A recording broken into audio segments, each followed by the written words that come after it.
बिस्मिल्लाहिर्रहमानिर्रहीम। अस्सलामुअलैकुम नाज़रीन, आप देख रहे हैं HBS न्यूज़। हैदराबाद की अक़लियती बिरादरी के कदीमी कब्रिस्तान टंडो यूसुफ में गंदे पानी की फराहमी, अक़लियतों को अपने लवाकिनों को दफनाने में सख्त दुश्वारी। अक़लियती कौम पाकिस्तान में मिनॉरिटी का हक रखते हैं, अपने पाकिस्तान में उनका हक दिया गया है। बल्दिया हैदराबाद की नाअहली से कब्रिस्तान गंदे पानी की जिद में है, जिसकी वजह से मकामी हिंदू सख्त परेशानी का शिकार हैं। उन्होंने आला हुकाम से अपील करते हुए कहा है कि पाकिस्तान हमारा मुल्क है, हम पाकिस्तान का हिस्सा है।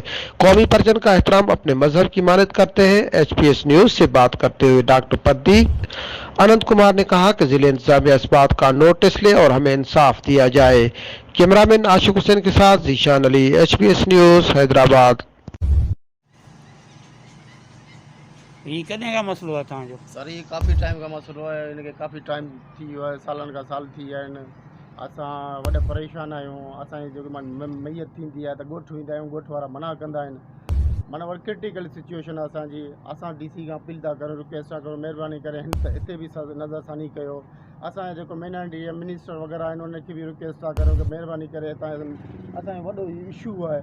असां हिते के मैयत थिए थी त असां त खणी वेंदा आहियूं किथे ॿिए जॻह ॻोठु वग़ैरह ते, असांखे हुते रिफ्यूज़ थो करे वञे, असांखे हुते दफ़नाए थो कोन थो वञे। छो की ॿार हैदराबाद शहर जा ॻोठ में अची दफ़नाईंदा त पोइ हू हुते जा माण्हू केॾांहुं वेंदा?